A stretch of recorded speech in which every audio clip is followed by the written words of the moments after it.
올해는 중국발 미세먼지의 공습이 더 잦고 더 강해졌다는 느낌을 받고 있습니다. 저희 채널 A 취재진이 실제로 중국의 초미세먼지의 농도를 직접 분석해봤습니다. 그랬더니 1년 전과 비교했더니 30%쯤 늘어나네요. 베이징에서 권효혁 특파원입니다. 지난 1일부터 나흘 동안 초미세먼지 평균 농도가 세제곱미터당 100마이크로그램을 넘은 베이징. 올 들어 세제곱미터당 100마이크로그램을 넘긴 날이 지난해 같은 기간보다 2배가량 많아졌습니다. 올해 초미세먼지 평균 농도도 세제곱미터당 58.3마이크로그램으로 지난해보다 수치가 32% 상승했습니다. 산업단지와 인접한 도시들의 초미세먼지 농도는 더 크게 올랐습니다. 우리나라와 인접한 산둥반도 웨이하이의 수치는 지난해보다 무려 70% 올랐고 화학산업이 몰려있는 텐진은 51%, 항구도시 따렌도 60% 이상 초미세먼지 평균 농도 수치가 상승했습니다. 미중 무역 전쟁의 여파로 침체된 경제를 살리기 위해 석탄에 의존하는 철강 공장 등을 대거 가동한 데 따른 여파로 보입니다. 지금 공기청정기를 가동하고 있는 실내 미세먼지 농도는 초미세먼지와 미세먼지 모두 10 미만입니다. 지금 밖을 보면 굉장히 뿌연데 이 상황에서 환기를 한번 시켜보겠습니다. 문을 열자마자 수치가 치솟더니 금방 100을 넘어섭니다. 환기를 시켜야 되는데 미세먼지 심한 날은 환기를 시킬 수가 없으니까. 하지만 꼭꼭 닫아두는 건 더 위험할 수 있습니다. 실내 공기 오염 물질엔 미세먼지뿐 아니라 VOC, 라돈 등 다양한 종류가 있어 장시간 환기하지 않을 경우 이 물질들의 농도가 증가합니다. 공기청정기는 그러한 휘발성 유기화합물이나 이산화탄소나 또는 뭐 그런 것들은 줄이지는 못하거든요. 미세먼지 유해성, 담배랑도 좀 비교가 가능하다고요? 네, 오늘 종일 미세먼지 농도가 매우 나쁨 수준을 기록했죠.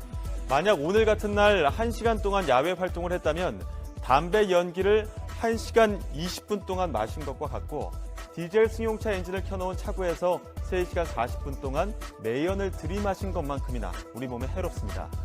특히 초미세먼지를 들이마실 경우 폐뿐만 아니라 두뇌와 혈관 등 몸속 곳곳을 돌아다니며 건강에 악영향을 미치는데요.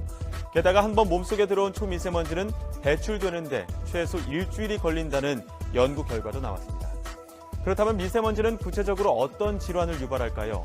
가장 먼저 폐 질환을 들 수 있습니다. 기침과 천식 등 호흡기 질환을 비롯해 폐포 손상과 염증, 심할 경우 폐암 발병 가능성을 높이죠. 그 밖에도 안구염증, 피부 노화, 두피 자극으로 인한 탈모 위험도 있고 심혈관계 질환이나 관상동맥 질환, 뇌혈관 질환과 알츠하이머까지 유발할 수도 있다고 합니다. 때문에 전문가들은 고혈압이나 당뇨, 뇌혈관 질환이나 심장 질환이 있는 경우 특히 미세먼지에 주의해야 한다고 당부합니다. 하늘을 잿빛으로 뒤덮은 고농도 미세먼지로 종일 숨막히는 날이 계속되고 있습니다. 마스크를 착용하고 외출에 나서고 공기청정기 판매가 급증할 정도로 미세먼지는 사회적으로 큰 이슈가 되었습니다. 공기 중에는 수없이 많은 크고 작은 먼지들이 떠다닙니다. 이 먼지들 중 머리카락지름의 5분의 1, 직경 10마이크로미터 이하의 먼지를 PM10의 미세먼지라 하며 머리카락 크기의 20분의 1, 직경 2.5마이크로미터 이하의 먼지를 PM2.5 미세먼지 또는 초미세먼지로 분류합니다. 그렇다면 최근 문제가 되고 있는 미세먼지는 왜 건강에 위험할까요? 폐로 들어온 입자가 큰 먼지들은 걸러져서 다시 밖으로 배출될 수가 있습니다. 하지만 크기가 2.5 마이크로미터 이하의 초미세먼지는 폐포 깊숙이까지 들어올 수가 있고 폐포에 일단 흡착이 되면 잘 걸러지지 않고 경우에 따라서는 혈관을 타고 전신내까지 이동할 수가 있습니다. 그렇게 되면 폐에 여러 가지 위험한 일들을 하게 되는데 편식을 증가시킨다거나 폐를 충분히 발육하지 못하는 폐 발육 저하를 유발한다거나 혹은 COPD와 같은 만성 폐쇄성 폐질환을 악화시킬 수가 있고 또 몸의 면역 기능을 저하시켜서 폐렴과 같은 감염성 질환도 증가할 수가 있습니다. 실제로 통계 자료에 따르면 미세먼지가 심한 봄철에 만성 폐쇄성 폐질환 환자가 가장 많이 발생하는 것으로 조사되었습니다. 하지만 미세먼지의 폐해는 호흡기 질환에만 국한된 것이 아닌데요. 미세먼지에 장기간 노출될 경우 뇌혈관과 심혈관계에도 질환을 일으킬 수 있기 때문에 문제가 심각합니다. 미세먼지는 호흡기 질환에 국한되지 않고 심혈관, 뇌혈관 질환에도 영향을 미칠 수가 있습니다.